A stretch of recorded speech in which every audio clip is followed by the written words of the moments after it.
चलिए तो देखते हैं एनेलिडा संघ के जंतुओं, है ना, और एनेलिडा संघ क्या है। सबसे पहले हम देखेंगे कि एनेलिडा संघ की स्थापना किसने की, है ना। तो आप लोग को बताया जाता है, सभी याद रखेंगे, एनेलिडा संघ की स्थापना का श्रेय लेमार्क नामक वैज्ञानिक को जाता है। ठीक है, लेमार्क को एनेलिडा संघ के स्थापना के लिए माना जाता है। एनेलिडा संघ के अंतर्गत कुल कितनी जातियां सम्मिलित हैं, तो याद रखेंगे कुल 10,000 जातियां सम्मिलित की गई हैं। ठीक है, उसके बाद एनेलिडा शब्द का यदि हम शाब्दिक अर्थ देखें तो होता क्या है ना। तो एनेलिडा शब्द का शाब्दिक अर्थ है छल्ला या वलय। जैसे एक सिक्का होता है ना, उसको हम छल्ला या वलय मान सकते हैं। ठीक है, तो एनेलिडा संघ का नाम एनेलिडा क्यों पड़ा, क्योंकि इस संघ के अंतर्गत जितने जंतुओं को रखा गया सभी लंबे, पतले, बेलनाकार, देहगुहा युक्त और वलय या समखंडों से बना हुआ होता है ना। इसीलिए इस संघ को जंतुओं के शरीर के बनावट के आधार पर ही एनेलिडा का नाम दिया गया। समझ में आया। चलिए उसके बाद देखते हैं एनेलिडा संघ में जो जंतु 10,000 पाए जाते हैं उनके क्या क्या लक्षण होते हैं। तो देखिए इसके निम्नलिखित लक्षण हैं। पहला, एनेलिडा संघ के समस्त जंतु विश्वव्यापी होते हैं। विश्वव्यापी मतलब ये समस्त मतलब पूरे विश्व में पाए जाते हैं। उसके बाद इनका आवास क्या होता है, तो याद रखेंगे, है ना, एनेलिडा संघ के कुछ जंतुओं का आवास जल होता है, मतलब ये जलीय प्रकृति के होते हैं। कुछ जंतु नम मतलब गीली मिट्टी, देखें ना, तो नम भूमि के अंदर पाए जाने वाले बिलों में रहते हैं, जबकि कुछ जंतु बाह्य परजीवी के रूप में पाए जाते हैं। जैसे केचुआ को सभी ने देखा है ना। केचुआ जो होते हैं वो गीली मिट्टी या नमी युक्त भूमि में रहते हैं, है ना। तो ये इस प्रकार से है इनका आवास। ठीक है, उसके बाद इनका दूसरा लक्षण है, एनेलिडा संघ के जंतुओं के शरीर का आकार कैसा होता है, तो याद रखेंगे एनेलिडा संघ के जंतुओं के शरीर का आकार पतला, लंबा, बेलनाकार या चपटा होता है। जैसे कि केचुआ को आप लोग देखे होंगे, केचुआ कैसा दिखता है, पतला, लंबा, बेलनाकार होता है ना। जबकि जोक को देखे हैं, जोक कैसा होता है, तो पतला, लंबा और चपटा होता है। क्लियर। उसके बाद अगला लक्षण है, देखिए अभी आप लोग को बताया गया जैसे सिक्का होता है, जैसे घर जो होता है वो छोटी छोटी ईंटों से मिलकर बना होता है ना।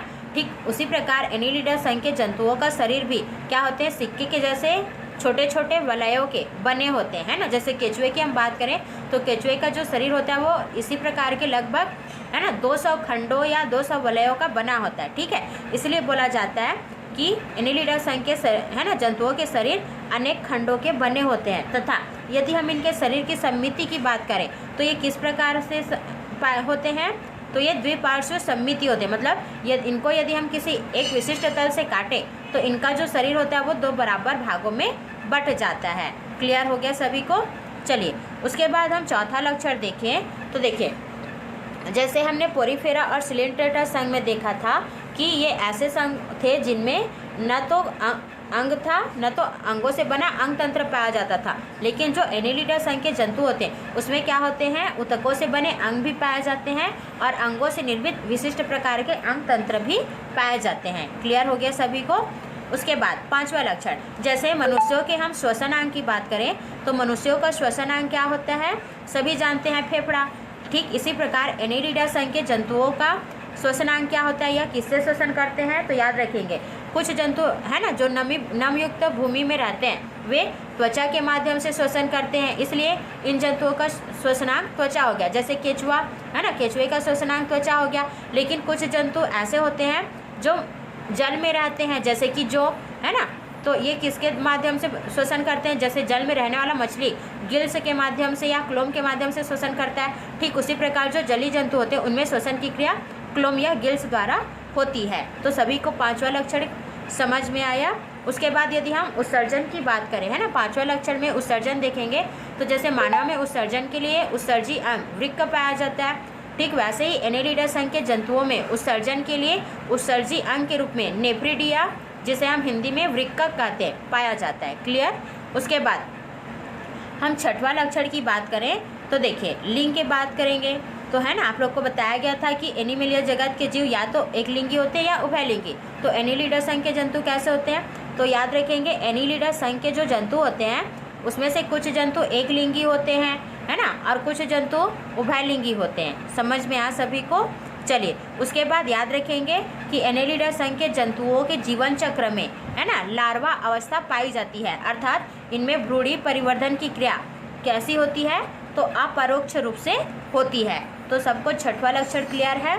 उसके बाद हम सातवां लक्षण देखेंगे। जिस प्रकार मानव में पाचन क्रिया के लिए पाचन तंत्र पाया जाता है, और पाचन तंत्र में क्या होती है, एक लंबी आहार नली होती है जो ग्रसनी, ग्रास नली, अमाशय, है ना, छोटी आंत बड़ी आंत में बटी रहती है।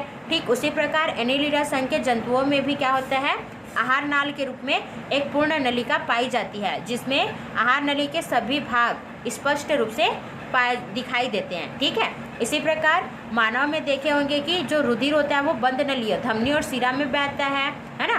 ठीक उसी प्रकार एनेलिडा संघ के जंतुओं का रुधिर भी क्या होता है, बंद नलियों में प्रवाहित होता है। इसलिए हम एनेलिडा संघ के जंतुओं के जो परिसंचरण तंत्र है उसे हम बंद परिसंचरण तंत्र कहते हैं। समझ में आया सबको बंद परिसंचरण तंत्र क्या है।